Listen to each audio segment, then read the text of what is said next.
Olá e bem-vindo ao vídeo onde falaremos sobre os incêndios florestais na França, a situação dos aviões bombardeiros de água, o que temos, o que deveríamos ter feito e o que devemos fazer agora que a falta ficou evidente. Primeiro, é preciso avaliar o estado da frota. Então, a França dispõe de uma dúzia de Canadair, os CL-415, que são aeronaves bombardeiras de água de grande porte, conhecidas como aviões anfíbios, ou seja, eles são capazes de captar água antes de lançar toneladas de água, o que, com o deslocamento de ar, permite apagar o fogo. A segunda categoria é o que chamamos de Dash 8, e temos 8 deles, são aeronaves que pousam em aeroportos especialmente equipados, chamados de pelicandrões. Temos 27 pelicandrões espalhados pelo território, permitindo rotações rápidas. E eles, como pousam sistematicamente no solo, são particularmente usados para lançar o retardante. É aquele líquido vermelho que a gente vê sempre e que serve para retardar a propagação do fogo.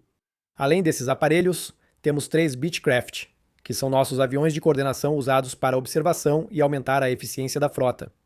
O problema é que essa frota parece relativamente grande, mas por um lado, as necessidades aumentam a cada ano. E além disso, a disponibilidade dela nem sempre está à altura. Por exemplo, em 1º de julho de 2025, havia apenas 9 Canadair e 6 Dash disponíveis. Neste ano, sem estatísticas oficiais, um piloto de Canadair disse que só 5 Canadair estavam disponíveis para os incêndios atuais. Ainda assim, é uma melhora em relação ao passado. Eu lembro que deixei a Defesa Civil em 2017. E nos anos que se seguiram, havia dias em que apenas 2 aparelhos estavam em condições de fazer captação de água. Então, quando voltamos a 5, 8, 9, 10, obviamente, é uma melhora. Isso ainda fica abaixo do objetivo de disponibilidade, que é de 98%. Isso é teoria, porque a frota de Canadair tem, em média, 27 anos e meio na França. E isso acontece em todo o mundo, já que, no fim das contas, esses aviões pararam de ser fabricados há várias décadas e simplesmente não existe absolutamente nenhuma solução. Então, para 2026, o Estado também alugou aeronaves, especialmente os Air Tractor, que são pequenos aviões dedicados principalmente à pulverização agrícola e que podem transportar mais de 1 tonelada de água, sendo agora usados em massa por muitos países para combater incêndios. Depois, 4 helicópteros leves usam o chamado Bambi Bucket, carregando cerca de 1 tonelada de água suspensa. Um cabo de içamento possibilita viagens aéreas rápidas entre a área do incêndio e pontos de reabastecimento de água. Incluindo piscinas, o número de pontos de captação de água aumenta bastante. 6 helicópteros pesados foram alugados, o que tem grande impacto devido à alta taxa de rotação deles. No exemplo na tela, o helicóptero Super Puma realizou 17 lançamentos de 4 toneladas de água em 1 hora e 20 minutos no dia 25 de julho. Então, obviamente, isso não tem o impacto que se pode esperar quando se tem os Canadair ou os aviões bombardeiros de água que jogam isso diretamente sobre o fogo. Ainda assim, são dezenas de toneladas de água, por isso é muito importante e tem efeito real. Também existem os serviços departamentais de incêndio e salvamento, que chamamos de SDIs, que também podem alugar aeronaves, helicópteros. E neste momento, obviamente, a necessidade é enorme em toda a Europa, então os preços estão muito altos, mas ainda assim há locações sendo feitas. E então também há um apoio adicional por parte de empresas privadas que disponibilizam esses aviões bombardeiros de água ou esses helicópteros bombardeiros de água de forma muito pontual. Então, é preciso ser claro, existem recursos, existem meios disponíveis, houve esforços que foram feitos, a disponibilidade agora é melhor do que era há alguns anos. Foram feitas locações, mas ainda assim há polêmicas que são simplesmente baseadas em absolutamente nada concreto. Porque havia coisas que poderíamos ter feito, e há acusações que são simplesmente erradas. Então, o que podemos fazer? Primeiro, vocês viram que, pela primeira vez, usamos o A400M como avião bombardeiro de água. É um kit em desenvolvimento há anos, com patentes desde 2015, então poderíamos ter avançado mais rápido no projeto. Atualmente, há apenas um protótipo pertencente à Airbus em desenvolvimento disponível que foi usado na França como avião-tanque. Então, só lembrando, o A400M é um avião que pode transportar teoricamente mais de 30 toneladas de carga útil. Aqui, instalam nele um kit rapidamente em algumas dezenas de minutos, permitindo transportar 20 toneladas de retardante. Porém, o A400M não pode pousar em todos os aeroportos de reabastecimento. Ele precisa voltar para Istres, o que aqui significa uma viagem de mais de 3 horas ida e volta.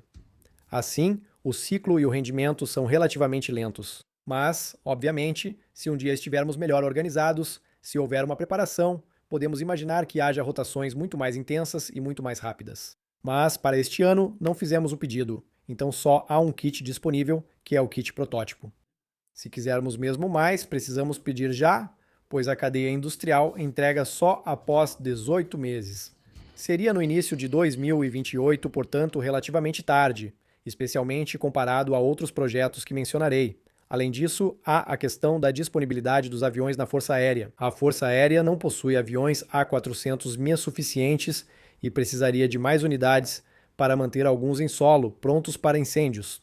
Então, é preciso ter mais aviões, é preciso treinar os pilotos, é preciso ter outras bases de reabastecimento para ser mais eficiente, para fazer rotações mais curtas, em vez de ir sistematicamente para Istres ou para os aeroportos que são dedicados ao A400M. Também é preciso definir quem vai pagar, se é a Defesa Civil ou a Força Aérea, e o orçamento deve acompanhar esse aumento de necessidades. Em todos os casos, é um projeto interessante e que não deve ser negligenciado. Poderíamos ter implementado o Kailin ainda este ano. Kailin, o que é isso?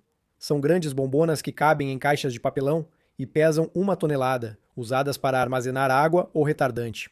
Na verdade, pode ser lançado de qualquer avião militar capaz de abrir o compartimento de carga traseiro. Isso é muito interessante porque pode ser implementado muito rapidamente, sem a menor modificação necessária nos aviões. Sem que eles sejam molhados, então, sem causar corrosão, nem nada do tipo. E há muitos países que implementam essa solução, por exemplo, na América do Sul, ao Peru e o Chile.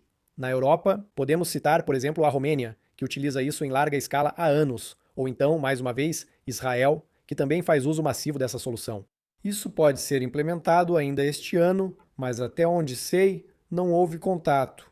E, em todo caso, eu acho que a gente pode realmente, pelo menos, fazer um teste para os próximos anos e tentar colocar isso em prática. E a última opção seria alugar mais helicópteros ou pequenos aviões, de pulverização agrícola adaptados. Mas é preciso ser claro, mesmo se tivéssemos feito tudo isso, dado o tamanho dos incêndios deste ano, isso não teria mudado dramaticamente a situação, pois, de modo geral, estruturalmente, faltam aviões, aviões de combate a incêndios e não há outras soluções em grande escala. E aí, eu chego justamente nessas acusações que considero injustas contra a Defesa Civil, contra o Estado, contra os recursos nacionais. Primeiro é comprar aviões estrangeiros. Por exemplo, o Beriev 200 foi testado na Itália, em Portugal, na Grécia, em Israel. Ninguém quis, simplesmente porque ele tem baixa precisão nos lançamentos, consome combustível em excesso.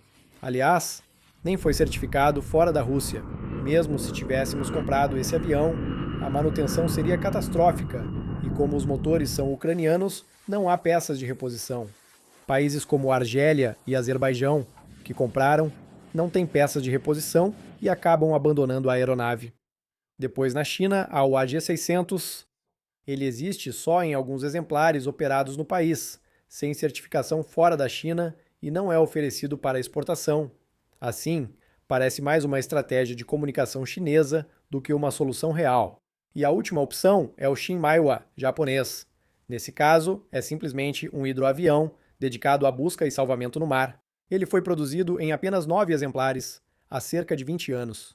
Nenhuma aeronave foi certificada para o combate a incêndios, e nenhuma campanha de testes operacionais foi realizada, então essas soluções estrangeiras é melhor simplesmente esquecer, parar de falar sobre elas, elas não existem. Então, resta uma solução canadense para substituir o Canadair, que existe hoje, que é o DHC-515, porque ele foi comprado pela de Havilland Avion. Canada agora se chama DHC-515. E aí, a questão é a implementação da cadeia industrial, porque é preciso saber que esse avião parou de ser produzido há mais de 20 anos. E para relançar a cadeia de produção, é claro que são necessários pedidos do mundo todo, mas também é preciso reativar a cadeia industrial e reiniciar a linha de produção. E o que os canadenses querem, porque eles sabem muito bem que talvez haja 400 aviões que poderiam ser vendidos, é que eles querem que essa linha seja dupla, produzindo Canadairs e também retomando a produção do Q400. Ou seja, se financiarmos a União Europeia, nós compramos aviões canadenses. Vamos criar um concorrente para a ATR, o maior fabricante mundial de aviões turbohélice, a ATR. Então, se comprarmos do Canadá, estamos subsidiando a destruição de empregos em uma fabricante de aviões civis francesa. Também deixamos de desenvolver a indústria nacional. apesar de existirem soluções locais, sobre as quais falarei a seguir. De todo modo, aguardamos mais 2 aviões para 2028. Objetivamente, o prazo é pouco crível, pois os canadenses não estão prontos industrialmente.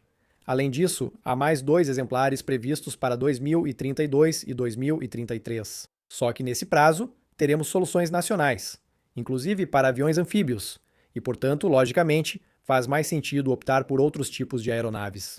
Então, o que podemos esperar agora? Quais são as decisões que precisam ser tomadas rapidamente? A primeira é firmar contratos plurianuais com os pequenos AT-802 e os helicópteros, para evitar a necessidade de alugá-los temporariamente.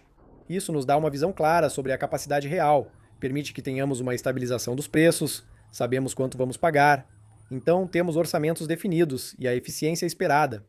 Outra opção é encomendar ao menos 2 kits A400M, para convertê-los em aeronaves de combate a incêndios, se a Força Aérea tiver aeronaves suficientes.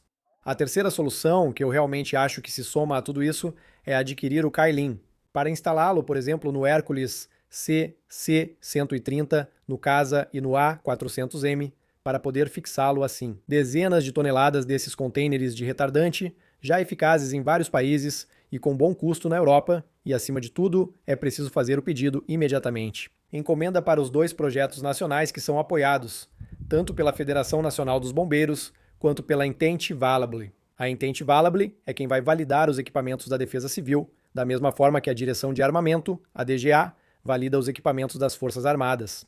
O primeiro, vocês conhecem porque eu estou envolvido com eles, então eu realmente acredito nisso há anos e anos, chama-se Kepler 72. O objetivo é, você pega um ATR, um avião de transporte regional, e o transforma em uma aeronave de combate a incêndios. O projeto está avançando bem. Recomendo assistir ao vídeo que gravei recentemente com o fundador. Além disso, desde então, 10 kits foram diretamente encomendados pela Corsica Technic. E agora sabemos que a empresa Lacia vai fornecer um ATR-72 para que ele seja transformado. Isso permitirá validar a certificação da aeronave no próximo ano, para que esteja operacional na temporada de incêndios de 2028. Então, há uma captação de recursos em andamento para poder levar esse projeto até o fim. Muitos bombeiros estão participando e convidando outros a participar desse projeto. Vou deixar o link nos comentários deste vídeo, caso você também queira agir concretamente para apoiar um verdadeiro projeto industrial francês que vai até o fim e que é realmente aguardado pelos bombeiros em campo. O segundo projeto que cumpre todos esses critérios é o Inaero. Inaero é um verdadeiro avião anfíbio bombardeiro de água, que tem parcerias com a Airbus, o que já é muito bom, com a Onera, o que também é muito bom, e que já conseguiu levantar mais de 100 milhões de euros. Então, é um projeto muito sério, pois para desenvolver totalmente o avião, certificar e industrializar, são necessários 1 bilhão de euros. Ainda estamos no início. E hoje, o que é importante é concretizar a compra. Porque se você concretiza a compra, logicamente você para de ter dificuldade para levantar fundos. Seu projeto avançará na velocidade prevista e você realmente terá Kepler 72, o ATR 72 transformado, que estarão disponíveis já em 2028 e você realmente terá o Inaero, que estará disponível em 2032, 2033. Então, exatamente na mesma data em que esperamos os Canadair, que além disso serão de uma geração inferior. Aqui estamos realmente falando de um aparelho totalmente novo. O Canadair foi aprimorado com um novo pacote de modernização, mas realmente não está no mesmo nível de sofisticação técnica. Depois, há outros projetos que estão em diferentes estágios de desenvolvimento. Por exemplo, tem a questão dos drones. Estou convencido de que um dia teremos drones para complementar os helicópteros e assim por diante. A startup da Aedalus planeja um drone capaz de carregar 1 tonelada, ou seja, 1.200 litros de água, que poderá ser lançado. Eles estão captando recursos. Então, talvez o primeiro voo dele, do protótipo, aconteça em 2 anos. Portanto, ainda é preciso esperar mais um pouco. Depois, tem a Positive Aviation, que vocês já viram também no canal, eu já falei sobre isso no canal. É uma empresa que quer transformar os ATR-72 não para pousos nos Pelicandrons, mas para captar água, sendo necessário instalar flutuadores. Então, isso representa realmente um desafio técnico muito grande. Mas, se a viabilidade técnica for comprovada, pode ser uma excelente solução para um avião anfíbio. Mais rápido que o Inaero, disponível já em 2029 e por preço menor, pois trata-se da adaptação de um ATR-72. Em vez de começar do zero com uma aeronave totalmente nova, com linhas de produção próprias, manutenção dedicada e assim por diante. Existem também outros projetos de aviões-tanque na Europa. Tem um na Bélgica, tem um na Itália, mas aí estamos falando de projetos muito mais iniciais, ainda menos financiados, muito menos concretos, com prazos ainda mais distantes, então não são soluções. Enfim, como você pode ver, não faltam ideias, há uma grande quantidade de possibilidades. Certamente perdemos a oportunidade há 5 ou 10 anos, quando poderíamos ter encomendado esses diferentes sistemas. Existem ideias como transformar aviões antigos no fim da vida útil, pegar Airbus A320, pegar Boeing 747. Pontualmente, isso é muito bom, é muito eficaz, traz um suporte. Mas se você não fizer isso de forma massiva, em série, e forem apenas lotes de 3 aviões, aqui e ali, no fim das contas, você não tem economia de escala, não tem uma eficiência geral. E os aviões a jato, claro, é bom ter um A320, isso vai ajudar pontualmente. Na verdade, o custo por hora ainda é alto para sua função como avião-tanque de água. Nem menciono questões de inteligência artificial, satélites, etc. Recebo muitos e-mails e mensagens sobre vários projetos, mas quero destacar: aqui tratamos dos aviões da área aeronáutica. Esses não são os únicos, mas principalmente os colegas que, no solo, apagam os incêndios. Há uma complementaridade, pois não se apaga incêndios só com aviões-tanque de água. Quem está no solo, trabalha, sofre e morre, também precisa de total apoio. Isso é necessário. Você pode se envolver com os bombeiros voluntários, pois muitos na região também ajudam. É importante considerar isso e não destinar todos os recursos só ao modelo aéreo. Infelizmente, as necessidades e incêndios florestais aumentam, assim como as ondas de calor. Por isso, são necessários meios aéreos e terrestres adequados a essas novas demandas. E também, nós precisamos aprender a nos acostumar, a abrir mão de certos confortos. É preciso cortar as árvores quando necessário, etc. Você já conhece esse discurso e deixo aqui links interessantes sobre esses temas. A prevenção é sempre o primeiro passo. Mesmo assim, não ficamos parados. As coisas estão avançando. Meus amigos da segurança, com quem falo sempre, têm esperança nos projetos que citei. Agora, trabalhamos duro para aguentar até eles chegarem. Espero que tenha gostado do vídeo. Até breve.